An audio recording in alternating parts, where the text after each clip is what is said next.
अस्सलाम वालेकुम dear students, आप देख रहे हैं सैदरी एकेडमी और हाजिर हैं हम लोग class 11 biology diversity among animals chapter की एक और नई वीडियो के साथ। आज की इस वीडियो के अंदर हम लोग ये जिक्र करने वाले हैं कि किस तरह से एनिमल किंगडम जो है वो मुख्तलिफ ग्रुप्स के अंदर डिवाइडेड है। एनिमल किंगडम के अंदर जो है 33 ग्रुप्स हमारे पास बने हुए हैं। उन तमाम ग्रुप्स को जो है फाइला कहा जाएगा। अगर एक ग्रुप का जिक्र करेंगे तो उसके फाइलम हम लोग कहेंगे, तो फाइला जो है ज़्यादा के लिए इस्तेमाल होगा, फाइलम जो है सिंगुलर को कहा जाएगा।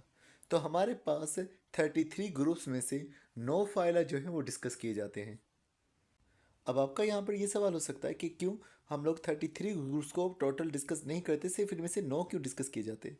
9 इसलिए डिस्कस किए जाते हैं क्योंकि एक तो इनके अंदर तादाद जानदारों की ज़्यादा होती है और इनके मेंबर्स को दुनिया आमतौर पर ज़्यादा जानती है। तो हमारे पास जो 9 ग्रुप्स मौजूद हैं उसके अंदर एक ग्रुप है पोरीफेरा, उसके अलावा एक दूसरा ग्रुप है वो है नाइडेरिया, उसके अलावा प्लेटी हेलेमिंथिस, एस्की हेलेमिंथिस और एनलिदा। ये जो तीन हमारे पास ग्रुप्स हैं इसके अंदर कीड़े जो हैं मुख्तलिफ तरह के मौजूद रहते हैं। फिर उसके बाद हमारे पास एक और ग्रुप है वो है मोलस्का, इसके अंदर ऑक्टोपस आ जाती है, स्नेल आ जाते हैं। उसके अलावा जो हमारे पास इंसेक्ट होते हैं वो जिस ग्रुप का हिस्सा है वो है अर्थ्रोपोडा। स्टारफिश को तो आप जानते होंगे, स्टारफिश जिस ग्रुप से बिलोंग करती है वो है काइनोडर्मेटा।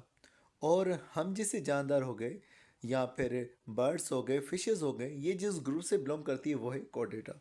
तो इस तरह से हमारे पास ये 9 मुख्तलिफ ग्रुप मौजूद होते हैं और बाकी के जो ग्रुप्स हैं उन्हें हम माइनर फाइला कह रहे हैं और ये वाले ग्रुप्स को मेजर फाइला जो है कहा जा रहा है। अब अगर हम लोग जानदारों को रखते हैं तो वो किस हिसाब से रखते हैं। हम एक जानदारों की स्टडी करते हैं जिसके अंदर जानदारों की ग्रुपिंग कर रहे होते हैं, उस ब्रांच को हम लोग टेक्सोनॉमी कहते हैं।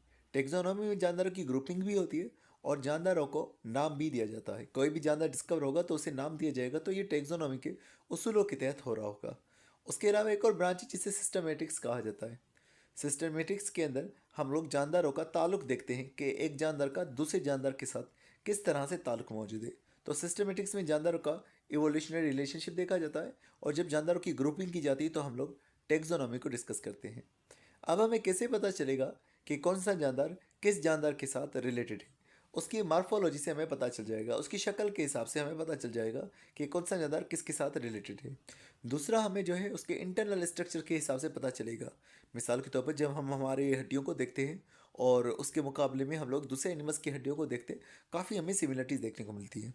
उसके अलावा हम और भी चीज़ें बहुत सारी देख सकते हैं, जैसे कि आगे जिक्र होगा कि किन में टिश्यूज़ हैं, किन में टिश्यूज़ नहीं है, टिश्यूज़ की कितनी लेयर्स मौजूद हैं, सिमेट्री उनके अंदर कौन सी मौजूद होगी, बायोलेटरल सिमेट्रिकल है या रेडियल सिमेट्रिकल है। उसके अलावा जो है सीलोम किस तरह से डेवलप हो रहा है, ब्लास्टोपोर किस चीज़ में तब्दील हो रहा है, ये तमाम चीज़ें जो है आगे हम लोग डिस्कस करने वाले हैं। सबसे पहले हमारे पास बात बयान की जा रही है कि ग्रुपिंग टिश्यूज़ की बुनियाद पर हम किस तरह से कर रहे हैं। हमारे पास जितने भी जानदार हैं, जैसे कि हमने कहा ज़्यादातर उनमें मल्टीसेलर एनिमल्स होते हैं और उनके यूकैरियोटिक सेल्स होते हैं। वो सेल्स आपस में जुड़ करके टिश्यूज़ बनाते हैं। फिर इसी तरह से टिश्यूज़ आगे जुड़ करके ऑर्गन्स बनाएंगे, ऑर्गन्स आगे जुड़ करके ऑर्गन सिस्टम बनाएंगे। लेकिन हमारे पास एक ऐसा ग्रुप मौजूद है जिसे हम पोरीफेरा कह रहे होते हैं। पोरीफेरा को हम लोग एक कैटेगरी के अंदर रखते हैं, वो है सब किंगडम पेराजुआ। मतलब हमारे पास मौजूद है किंगडम एनिमलिया। एनिमलिया के दो कैटेगरीज आ गई, एक हो गया सब किंगडम पेराजुआ और दूसरा सब किंगडम हो गया वो हो गया यूमेटाजुआ। सब किंगडम पेराजुआ के जो मेंबर्स होते हैं उनके पास टिश्यूज मौजूद नहीं होते और बाकी के जो हमारे पास 8 ग्रुप्स हैं वो यूमेटाजुआ के अंदर मौजूद हैं, जिनके अंदर टिश्यूज हमें देखने को मिलेंगे। तो यूमेटाजुआ के शुरुआती मेंबर्स के अंदर जो है हमें टिश्यूज़ खाली नज़र आएंगे और वो टिश्यूज़ जो है हो सकता है ऑर्गन्स में भी कन्वर्ट हो चुके हों।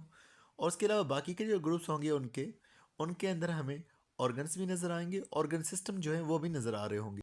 मतलब कि टिश्यूज़ आपस में जुड़ करके ऑर्गन्स बन चुके होंगे और इससे बहुत सारे ऑर्गन्स आपस में जुड़ करके एक प्रॉपर ऑर्गन सिस्टम को बना चुके होंगे। अब हम जिक्र करते हैं कि जानदारों की क्लासिफिकेशन किस तरह से उनके अंदर पाए जाने वाले टिश्यू लेयर्स की तादाद के हिसाब से की गई है। जानदारों के अंदर जैसे कि हमने पहले डिस्कस किया, शुरू के अंदर ऐसे जानदार बने जो कि सिंगल सेल वाले थे जिन्हें हमने प्रोटोजुआ कहा। फिर उनके अंदर कॉलोनीज बनी, साथ में जानदार अलग अलग तरह के रहने लग गए और फिर वो जब जानदार साथ में रहने लग गए तो फिर उन्होंने मल्टी सेलुलर स्ट्रक्चर को बना लिया। अब जब ज़्यादा सेल्स मौजूद हैं और वो सेल्स आपस में जुड़ करके साथ में काम करते हैं तो उसे हम टिश्यू कह रहे होते हैं। सेल्स आपस में जुड़े हुए टिश्यू बना रहे हैं। अब अगर टिश्यूज़ की 2 लेयर्स बनाते हैं तो ऐसे जानदार को डिप्लोब्लास्टिक एनिमल्स कहा जाएगा और अगर 3 लेयर्स टिश्यूज़ की बन रही हैं और ऐसे जानदार को फिर ट्रिप्लोब्लास्टिक एनिमल्स कहा जाएगा। तो डेवलपमेंट के टाइम पर इस तरह से हमें ये 3 लेयर्स देखने को मिल सकती हैं या 2 लेयर्स मिल सकती हैं।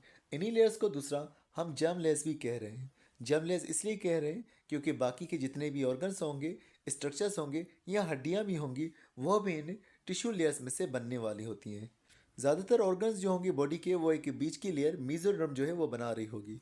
तो जिसमें मीजोडर्म नहीं होगी उसके अंदर ये ऑर्गन्स भी नहीं बनेंगे। जिस तरह से डिप्लोब्लास्टिक एनिमल्स हैं उनमें एक्टोडर्म एंडोडर्म तो मौजूद है, एक बाहर वाली लेयर एक अंदर वाली लेयर तो मौजूद है, लेकिन उन दोनों के बीच में एक जेल लाइक मास मौजूद है जिसे मीजोगीलिया कहा जा रहा है, जो उसे सपोर्ट करने का काम कर रहा है।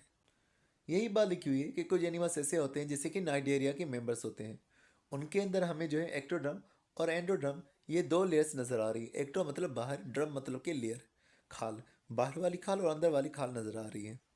तो उनके अंदर सिर्फ टिश्यूज़ हमें देखने को मिलेंगे और कुछ जानदार ऐसे होंगे जिनमें तीनों लेयर्स होंगी, एक्टोड्रम, मीजोड्रम एंड एंडोड्रम। उन जानदारों को हम ट्रिप्लोब्लास्टिक कहेंगे और उनके अंदर हमें ऑर्गन्स और ऑर्गन सिस्टम जो है वो भी नजर आएंगे। तो बकाए जितने भी ग्रुप्स हैं, प्लेटीहेलमिन्थेस से लेकर के कॉर्डेट्स तक, उन सब के अंदर जो है हमें ट्रिप्लोब्लास्टिक अरेंजमेंट देखने को मिलेगी। अब हम बात करते हैं सिमेट्री के हिसाब से। सिमेट्री कहते हैं मिरर इमेज को। मतलब कि अगर हमारे पास एक ये जानदार मौजूद है, अगर हम इसको मिसाल के तौर पर बीच में से कट करते हैं, अगर इसकी दोनों साइड से एक जैसी ही नज़र आई, हम कहेंगे इसके अंदर मिरर इमेज पाई जा रही है, इसके अंदर सिमेट्री जो है पाई जा रही है। लेकिन अगर इसकी दोनों साइड्स एक जैसी नहीं पाई जा रही, तो हम कहेंगे इसमें कोई भी सिमेट्री नहीं पाई जा रही, ये असिमेट्रिकल एनिमल है। तो इस तरह से जानदार की हमारे पास किस्में होंगी, असिमेट्रिकल, उसके अलावा रेडियल सिमेट्रिकल और उसके अलावा बायलेटरल सिमेट्रिकल। ये सिमेट्री क्यों पाई जा रही है? ये उनके बॉडी के स्ट्रक्चर के हिसाब से पाई जा रही है। जैसे कि पोरीफेरा के मेंबर्स हैं स्पंजिस, उनकी बॉडी इरेगुलर शेप की होती है, तो इस तरह से उनमें कोई सिमेट्री हमें देखने को नहीं मिल रही। बाकी जो हमारे पास यूमेटाजोआ के मेंबर्स होंगे वो सिमेट्री के हिसाब से दो ग्रुप्स में डिवाइडेड हैं। एक को रेडिएटा कहा जाएगा जिनमें रेडियल सिमेट्री होगी, और रेडिएटा की एग्जाम्पल जो है वो हमारे पास नाइडेरिया के मेंबर्स हमें देखने को मिलेंगे। जिसके अंदर रेडियल सिमेट्री होगी उसके अंदर एक ऊपर वाला हिस्सा होगा और एक नीचे वाला हिस्सा मौजूद होगा, या हम कहें उसके अंदर ओरल साइड और अबोरल साइड मौजूद होगी। ओरल साइड मतलब कि उसका मुंह का हिस्सा, और उसकी अपोजिट जो साइड होगी ओरल साइड की अपोजिट, उसे अबोरल साइड कहा जाएगा।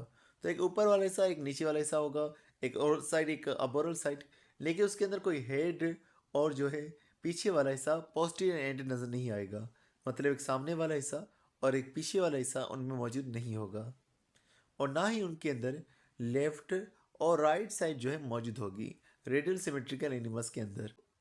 तो नाइडेरियंस को छोड़ करके बाकी जो यूमेटाजोआ के मेंबर्स हैं उनमें हमें बायलेटरल सिमेट्री नज़र आ रही है। बायलेटरल एनिमल्स के अंदर ऊपर वाली साइड भी होगी, डोर्सल साइड, पीठ वाली जगह हम जिसको कहें, और उसके अलावा पेट वाला हिस्सा भी होगा, वेंट्रल साइड, और उसके अलावा उसके अंदर जो है हेड का रीजन भी होगा, टेल वाला रीजन भी होगा, और लेफ्ट और राइट साइड भी मौजूद होगी। तो इन बायलेटरल एनिमल्स को हम लोग बायलेटरिया जो है कह रहे होंगे।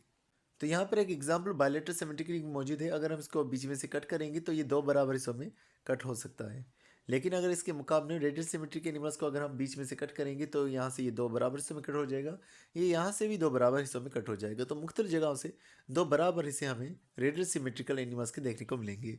यहाँ पर आपको देखने को मिल रहा है एक एनिमल जिसकी एंटीरियर साइड भी मौजूद है, पोस्टीरियर साइड भी मौजूद है, पीठ वाली जगह भी मौजूद है, पेट वाली जगह भी मौजूद है। तो इस तरह से, लेकिन इनकी जगह अलग अलग है। मतलब कि अगर इसका पीठ वाला हिस्सा है वो अलग दिखेगा, पेट वाला हिस्सा अलग दिखेगा, सामने वाला हिस्सा अलग दिखेगा, और पोस्टीरियर साइड अलग दिखेगी। ये हमारे पास बायलेटरल एनिमल्स हैं। फिर हम बात करते हैं सीलोम के हवाले से। सीलोम जो है बॉडी कैविटी को कहा जाता है, या फिर हम इसे कहें कि ये एक फ्लूइड फिल्ड कैविटी होती है जिसमें से फिर मुख्तलिफ हिस्से आगे बन जाते हैं। मतलब कि यही कैविटी थोरेसिक कैविटी में भी कन्वर्ट होगी, एब्डोमिनल कैविटी में भी कन्वर्ट हो जाएगी। अब ये जो हमारे पास सीलोम होती है, बॉडी कैविटी होती है, ये मीजोड्रम के बीच में मौजूद होती है। तो जिन जानदारों की मीजोड्रम के बीच में कोई कैविटी मौजूद नहीं है उन जानदारों को असीलोमेट हम कहेंगे। इसके अंदर हमारे पास जो एग्जाम्पल आ जाती है वो फिलेटवार्म्स की आ जाती है। तो फिलेटवार्म्स के पेट और उनके बॉडी वॉल के दरमियान में कोई भी स्पेस मौजूद नहीं होती। ये आपको फिलेटवार्म का एक मेंबर नज़र आ रहा है जिसे प्लेनेरिया कहा जा रहा है, जो कि बिल्कुल चिपटे हुए हमें नजर आते। तो इनके अंदर कोई स्पेस हमें देखने को नहीं मिलेगी, इसलिए इनको असीलोमेट हम लोग कहेंगे। दूसरे जानदार हमारे पास मौजूद होते हैं जिन्हें सूडो सीलोमेट कहा जाता है। अब इनके अंदर सीलोम तो मौजूद होती है, एक कैविटी तो मौजूद होती है, लेकिन वो मुकम्मल तौर पर मीजोड्रम के बीच में नहीं होती। वो इस तरह से होती है कि एक हमारे पास मिसाल ये मौजूद है एक्टोड्रम, दूसरी लेयर्स के अंदर मौजूद है वो है मीजोड्रम, फिर अंदर मौजूद है एंडोड्रम। ये मीजोड्रम और एंडोडर्म के बीच में मौजूद होती है। एंडोडर्म आगे जा करके गट को पेट को बनाएगी। तो ये जो है मेसोडर्म और पेट के बीच में ये कैविटी जो है मौजूद है। दोनों तरफ से मेसोडर्म से ये कवर्ड नहीं है। जिनके अंदर ये सूडोसीलोम मौजूद है उन जानवर को एस्कीहेलेमिथिन्स हम जो है कह रहे होते हैं, या जिनको हम लोग नीमाटोडा जो है कह रहे होते हैं।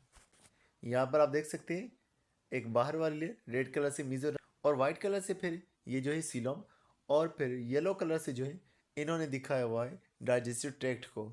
तो इस डाइजेस्टिव ट्रैक्ट और मेसोडर्म के बीच में जो है सीलोम लोकेटेड है। फिर हमारे पास तीसरे ग्रुप के जानदार आ जाते हैं जिन्हें सीलोमेट्स कहा जाता है। इनके अंदर ये होगा कि मेसोडर्म जो है उसके बीच में ही बॉडी कैविटी मौजूद होगी, पेट के अराउंड में जो है सीलोम मौजूद नहीं होगा। अब एनालिड से लेकर के कॉर्डेट्स तक जितने भी जानदार हमारे पास मौजूद हैं उनमें प्रॉपर सीलोम मौजूद है जो कि मेसोडर्म के बीच में मौजूद है। फिर सीलोमेट्स के हवाले से लिखा हुआ है कि सीलोमेट्स जो है या वो प्रोटोस्टोम हो सकते हैं। प्रोटोस्टोम मतलब ऐसे जानदार जिनमें माउथ पहले डेवलप होता है, या फिर वो ड्यूट्रोस्टोम हो सकते हैं। ड्यूट्रोस्टोम ऐसे जानदार जिनके अंदर माउथ बाद में डेवलप होगा, पहले जो है एनस डेवलप होगा। अब अगर हम प्रोटोस्टोम्स की बात करें तो इसके अंदर एनालिड्स, मोलस्कस और आर्थ्रोपोडा आ जाते हैं।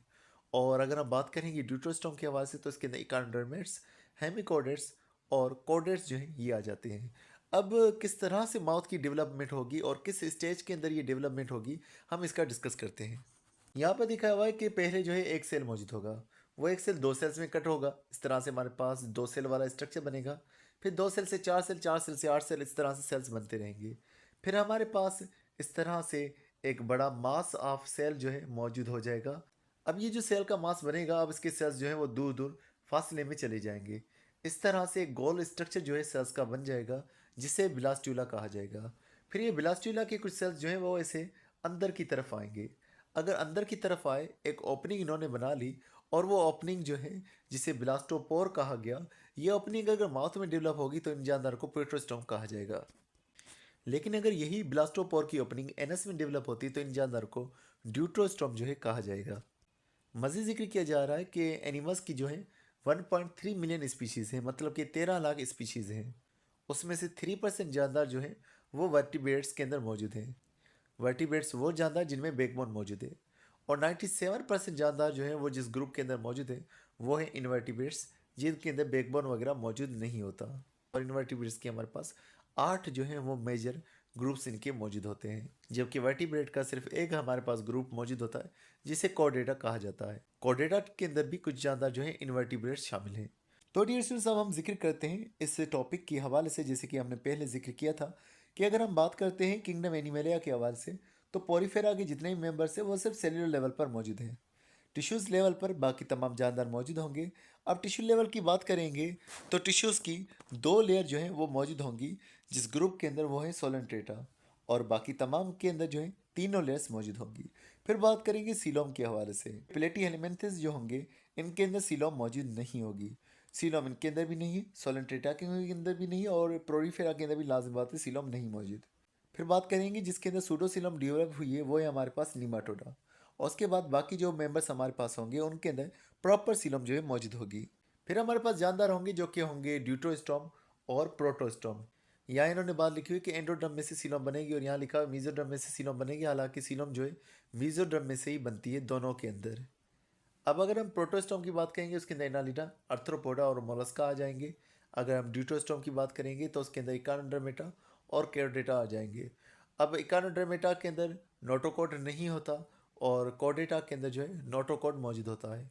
नोटोकॉड एक रोड लाइक स्ट्रक्चर होता है जो कि सपोर्ट देने का काम कर रहा होता है, और फिर इस नोटोकॉड की जगह वर्टिब्रल कॉलम जानदारों में आ जाता है। तो कॉडेटा के अंदर हमें नोटोकॉड देखने को मिलेगा।